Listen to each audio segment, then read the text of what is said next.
Are we live? Oh, there we go. Had a little glitch on my end. Sorry about that. How y'all doing today?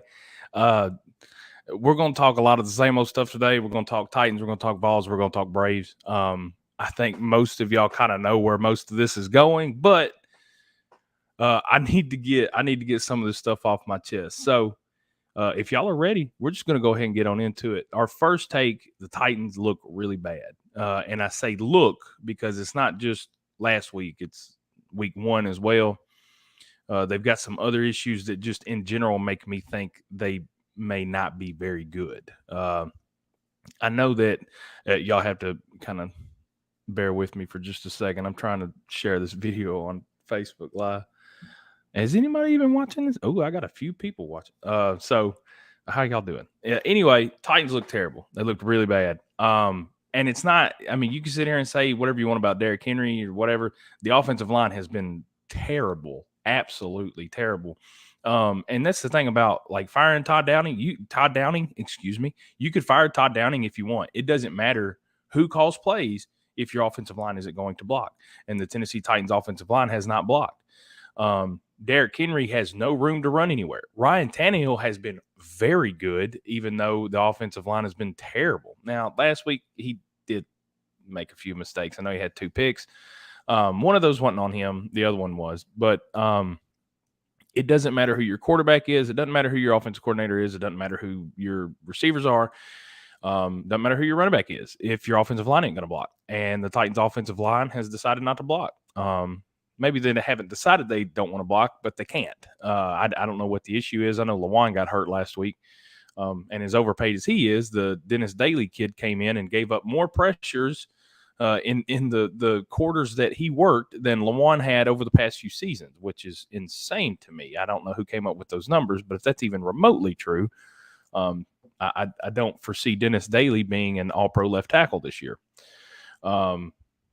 I know Captain Obvious type stuff right there, but the Titans just in general and the defense, you can say whatever you want about the defense. I don't think the defense is going to be that bad. I know the Bills kind of made them look goofy on Monday night, but Bills are going to do that to a lot of teams this year.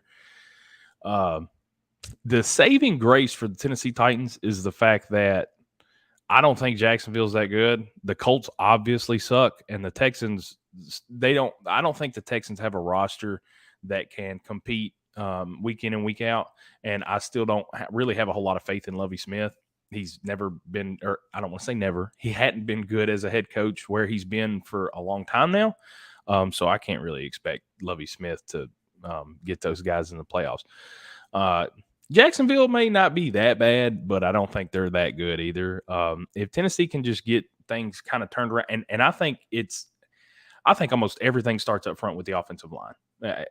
Honestly, that's almost all of it. I don't think the receivers suck. Josh Gordon is he's getting closer. He's almost back. Robert Woods is not a bad receiver. Traylon Burks is, I mean, he keeps getting more targets every week. There are other players on this team that aren't bad receivers, running backs, stuff like that. But the offensive line is so bad that it doesn't matter. None of it matters. You can't really call a play if they can't block, and the offensive line hadn't blocked. So that's more or less just what it comes down to.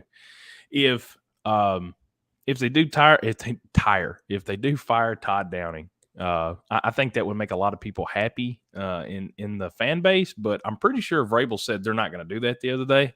And again, you could fire Todd Downing. You could do whatever you want as far as that goes, but it doesn't matter who calls plays with this offensive line. It's deplorable. It's terrible. But the Titans just have not looked good. 0-2 is as bad as it could be record-wise, and for some reason I feel like it should be worse as poorly as they played on Monday night. And I guess it's because it's a national television game, and I knew going into that game this was going to be very tough to win for the Titans. I didn't really expect the Titans to win, but I did expect them to keep it. I think Vegas had the Bills winning by 10, and I actually expected the Titans to keep it closer than that simply because Mike Vrabel, I believe, to be a very good coach. But, man, even he couldn't stop the comedy of errors that were happening Monday night. It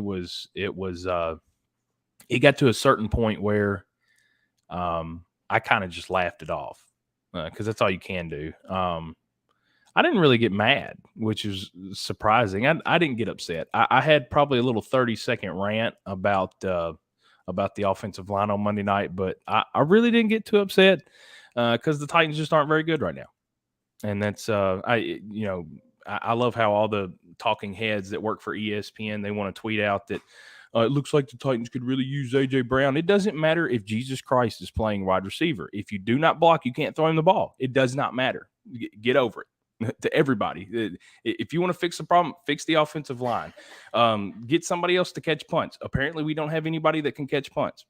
Nobody on the roster can catch a punt. I like the Phillips kid. I think he's going to be a good football player. He just may not be ready to catch punts right now. Maybe the moment's too big for him. He's probably caught punts his entire life, but he can't get his head right when he's wearing a Titans jersey. I don't know. I don't care, but he can't do it. So figure it out. The special teams coordinator, offensive line coach, those are the guys that really, really, they need to have their job reevaluated. Because I know if I did my job as poorly as those guys did their job, I'd probably be on the way out the door. Anyway, Titans look really bad. Thank God it's only 2 games to a 15-game season. I think the Titans can kind of get the ship righted, get back into the playoffs. But I'm going to tell you right now, the only reason they're going to get in the playoffs is because the rest of the division sucks. And if they get into the playoffs, they're probably going to get smacked again by Chiefs, Chargers, Bills. It doesn't matter. In any of those teams, probably win by at least 2 touchdowns. So, let's see. What are we going to do? DMA read. That's right. We're going to do that. And then we're going to go to a commercial. We love the commercials around here. They're more fun. So Casey's Take brought to you by DMA Orthopedics and Dr. Anthony Tropiano. Dr. Anthony Tropiano provides patients with prompt, effective treatment using the best technology available and in a manner that is compassionate and understanding of their needs. Dr. Tropiano is a board-certified orthopedic surgeon. Call 615-441-4522 today. That's 615-441-4522. Here at Dixon Medical Associates, we've got you covered from neck to toe. Our orthopedics team offers services in sports medicine, foot and ankle reconstruction, spinal surgery, and more. We also have in-house imaging and physical therapy. Dixon Medical Associates, we specialize in what moves you.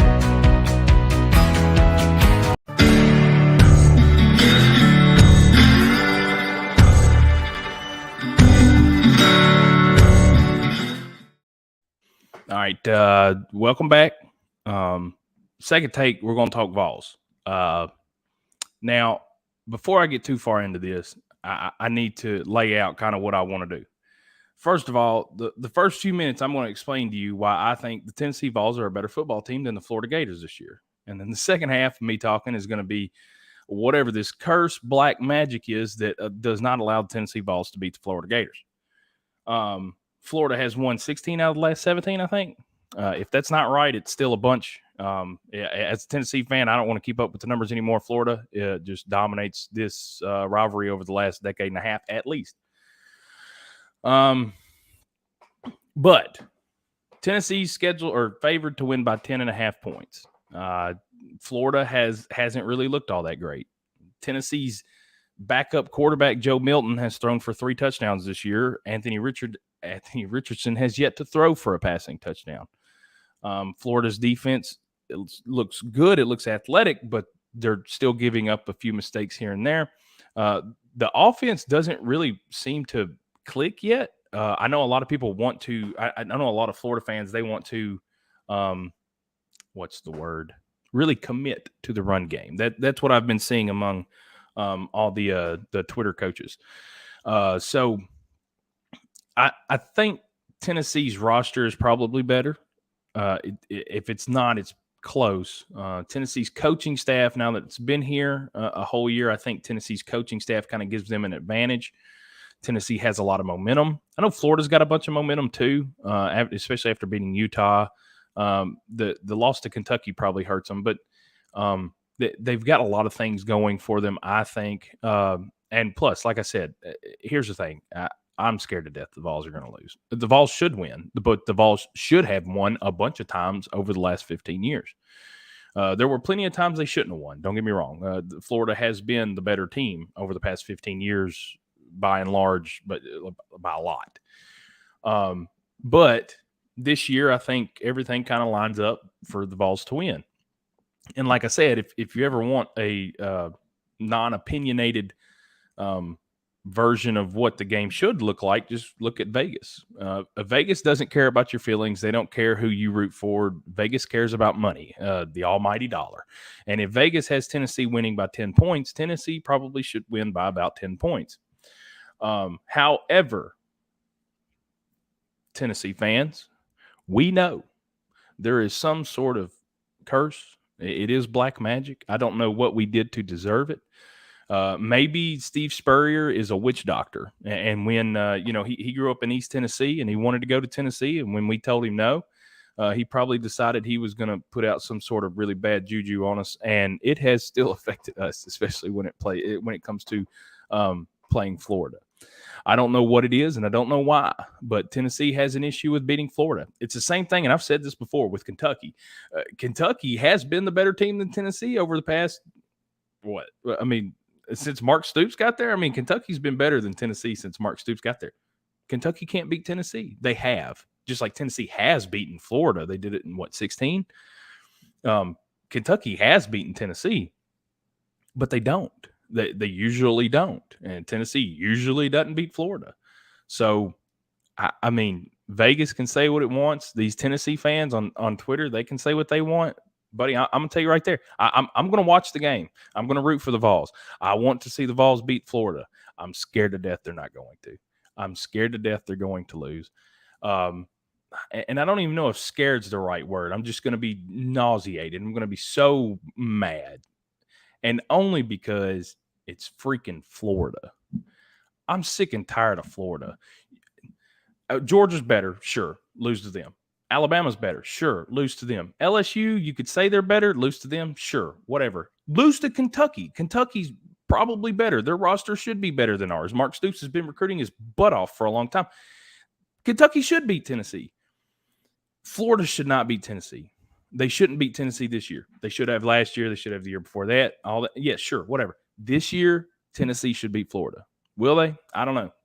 Somebody who does that voodoo magic is going to have to change it around for the Vols, because it's just there's no other way to explain it. It doesn't even make sense. Two SEC programs that have won national championships in their past, very storied programs, and you're going to tell me one of them beats the other 16 out of 17 times? That does not make sense. We're living in the wrong universe is what it is. If the multiverse theory is correct, there's a universe out there somewhere where Tennessee has beaten Florida 17 straight times, and I want to go live in that universe. Anyway, I don't get that. I don't get that luxury. So we're going to go to the third take before I stroke out on Tennessee, Florida. Braves clinch playoff spot. This is good. This is good news. Baseball's funny because you play 162 games, and I think they're like 150 through 150 games right now. So back in April and May, there was a lot of people watching this Braves team, and they didn't like them. They didn't think they'd be very good. And here they are again. They may not win the division, but they're in the playoffs. That's what matters, right? Now, the Dodgers are on pace to win like 120 games. The Yankees are on pace to win like 115 games. The Mets are on pace to win about 110 games. Not a whole lot of disparity in the majors this year. I think the Braves might win 100 games. The teams that are really, really bad are god-awful, and the teams that are really, really good are really, really good. The Braves are, I want to say, 70-29 in their last 99 games. That's insane. Nobody does that. But yet the Dodgers and the Yankees and the Mets, and I think even the Astros, you've got a few teams that and the Mariners aren't bad either. The Mariners, I got to say that right. A little bit of Southern twang came out right there. That sounded funny.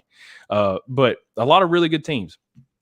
The Braves are one of them, and it's good to see, especially after they did have a slow start. But, man, that's why you play 162 games in a regular season. I'm happy to know that for sure the Braves are in, no matter what happens. I think now it just kind of comes down to who can fight off. I don't know how far away the Padres are. I don't know exactly how they're sitting, but I still think it's kind of between Phillies and Brewers for that last spot. Cardinals got hot. They've got a good baseball team. Jordan Montgomery and Jose Quintana, two pitchers that I think they brought both of them in at the trade deadline. They've been very good since they came in. So a lot of really good teams. The Braves are one of those teams, and the Braves have played really good baseball, especially over the past few months, just in general. And everything's got flow to it or rhythm, and some good, some bad, but for the most part, Braves are pretty good. So they've clinched their spot. I have no clue who they would play if the season ended today, but I know when I saw something the other day, I saw if the season ended today type deal, and it showed up the bracket, and I believe it had the Braves playing the Phillies. And then if they won that, I think it had the Braves playing the Mets, which would be an all NL East final or an all NL East matchup until at least the NLCS, maybe even the World Series, because the Mets might get who knows? I don't know. That wouldn't work. Who knows? Braves are in the playoffs. That's what matters. That's what does matter. So that's good. As a Braves fan, it's just nice to know.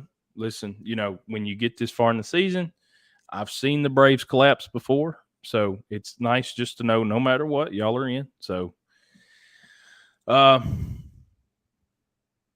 think that's all I wanted to say about the Braves. I just wanted to bring up the fact that they had I got something weird on my hand. I'm trying to get it off. I just wanted to bring it up. Like I said, kind of happy that they clinched their spot in the playoffs. We are going to do, let's see. I got to make up quite a bit of content. So we're going to talk high school sports for a whole minute. But before we do that, of course, we've got another commercial. And then whenever y'all come back from our commercial, and y'all make sure y'all watch these commercials because they put in a lot of time and effort into these commercials. I almost kept a straight face for that. Y'all watch these commercials. Y'all come back. I'm going to do my DMA read again. I know that's like the best part of the show. I know everybody loves that. So I'm going to do my DMA read, and then we're going to talk some high school sports. So y'all stay right here. Let's go to a commercial.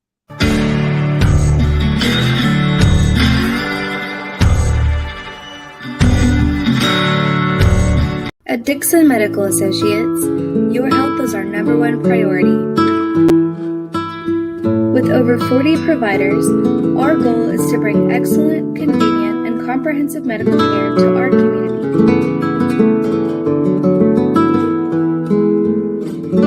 Dixon Medical Associates, a destination for care.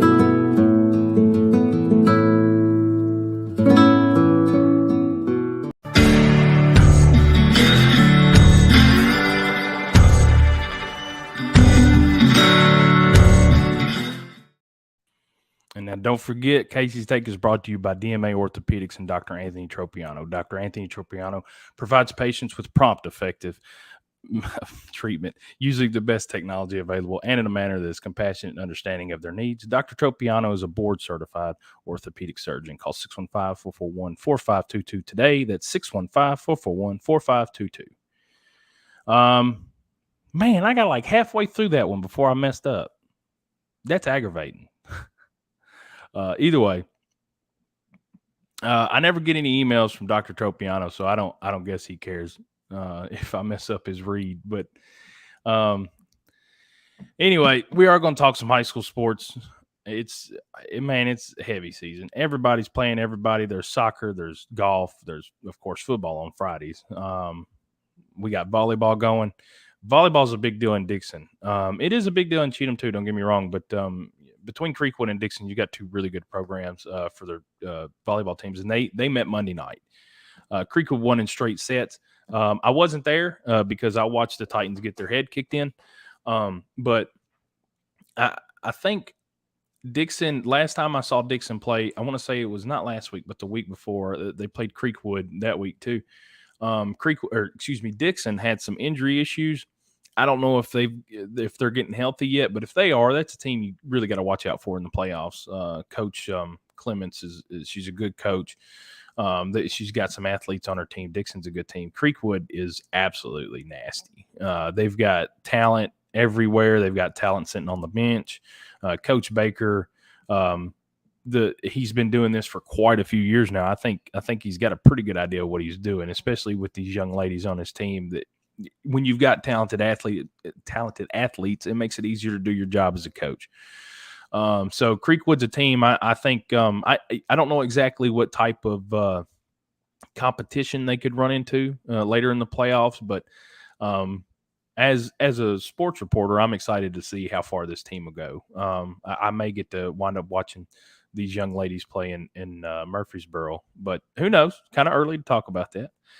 Um, let's see. Sycamore Soccer. Sycamore Soccer played Fairview Tuesday night. That was actually a huge match. Fairview, really good program. Sycamore was able to get the win 3-2.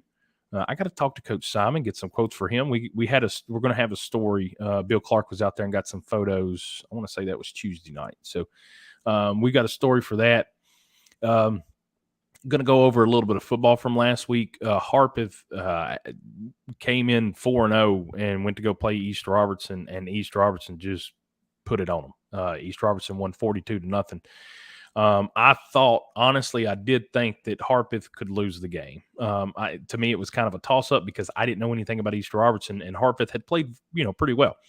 But East Robertson just they put it on them pretty good, 42-0, like I said. So Harpeth, they gotta get back in the swing of things.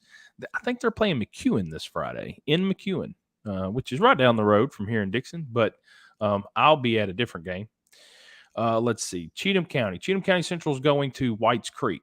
I think the Cubs can win this game. I think they're starting to get a little bit healthy. I talked to Coach Halstead over the weekend. I think he knows that he can get a win here, and I think his kids knows that he can get a win, that they can get a win. And that's what I wrote in the Pick'ems article. I said I think these kids from Cheatham, they know they can get a win this week, and they're starting to get healthy. I think they can beat Whites Creek, and they might do that. So don't be surprised if the Cubs, they get that second W of the year. Sycamore. I should have started off with them. Y'all know how this show goes. My brain just goes 1,000 miles an hour. But Sycamore, Coach Harrison, I'm super happy for him. He got his first win last Friday as head coach. Last year was a rough year for the War Eagles. The first few weeks of this season have been rough. But it really feels like there's a major shift happening in Pleasant View now with that team. And don't get me wrong, they're still going to lose some games throughout the rest of the season. And I don't know if Coach Harrison's going to watch this or not. This isn't anything against him, and he knows that. But he's still got a young team, a really young team. Now, the good part about that is he's got some kids in that freshman class and some of the kids from the middle school that they're going to start making their way up there. It's taken him some time, but I do believe, honestly, I believe that Coach Harrison has kind of shifted the culture out there at Pleasant View. And it's not just one win. It's how you treat that one win. And you got a lot of people that they really believe in him. They really believe in this program.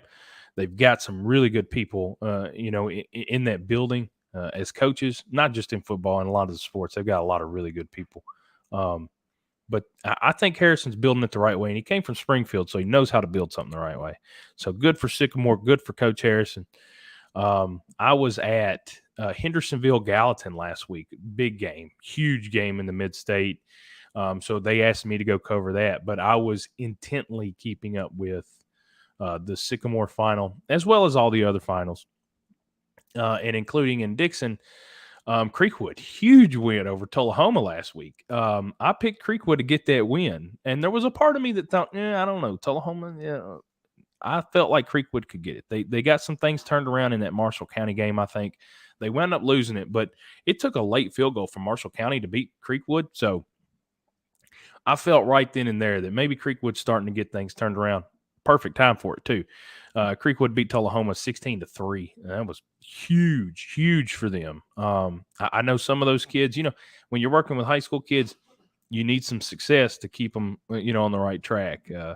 That win for them, I know the coaches were happy. I got to talk to Coach Steele afterwards. He was he's reserved. He's always reserved. He doesn't get too excited, but I'm sure he was pretty happy in that locker room after the win. So good for Creekwood.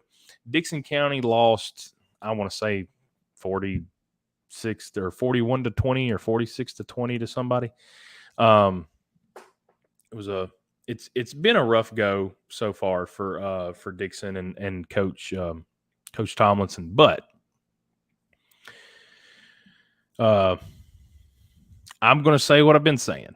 the main difference between this team right now is going to be it's going to come down to their mental game and how they feel about themselves and how they go about their preparation. Physically, it does not matter whether or not you're ready to win. If you're ready to win or if you're not ready to win, if you've got the talent or you don't have the talent, it doesn't matter if your kids show up and they either, one, don't want to be there, or two, don't think they can win. If those kids from Dixon County go into these football games thinking they can win, that gives them the chance to win.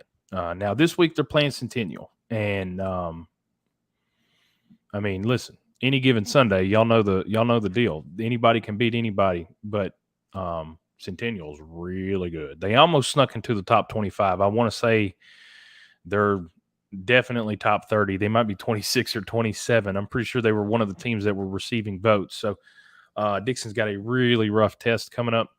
I've also, I've heard a few things going on, whatever, as far as with some of the players. So really hope that they can keep their heads on for the rest of the year and finish out this season.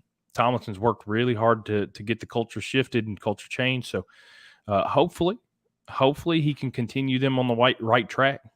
I know Sycamore, just like last year, Sycamore went 0-10, but this year, it looks like Harrison, maybe this plan he put into place, maybe it's going to work. So with Tomlinson, it may take some patience. And he said it's not a light switch. He's right. Anybody if you've been a fan of any football team, you know that it takes more than just one guy to come in and change everything around. So I believe that's it for the show. Dixon's got Centennial, Creekwood. Who are they facing? Oh, they're on the road at Montgomery Central. I think that's the game I'm going to. I'm going to get that game for me and Brady McAtamney, our Clarksville guy. Plus, after the big win against Tullahoma last week, I'd like to see Creekwood. I wanted to watch Sycamore, I really did, but they're on the road. They're at White House, and I'm hoping we've got one of our White House guys that can go out there and cover that game for us. So I'll be at the Creekwood game this weekend, probably. Who knows? I mean, y'all kind of know how plans get scattered. So, but thanks for coming and watching the show today. Energy wasn't too bad. I'm going to go get some coffee, though, so I can wake up because I still got a bunch of work to do. But thank y'all for hanging out with me. Let's watch some Titans football this weekend. Maybe it won't suck. Hopefully Saturday, Tennessee, the Vols, they got to beat Florida. It's just no ifs, ands, or buts. If Tennessee's going to make the next step, they got to beat Florida. If Tennessee loses to Florida, you're looking at 7-5 again, headed back to the Belk Bowl or God knows what. But this is it. This is the chance to take a big step forward. So that's it for the show today. Thanks for hanging out with me. Follow me on Twitter at CVP51. Come tell me why I'm wrong. I love people arguing with me. So come tell me why I'm wrong. Come tell me why I'm right. Follow me, whatever. Thank y'all. Have a wonderful evening.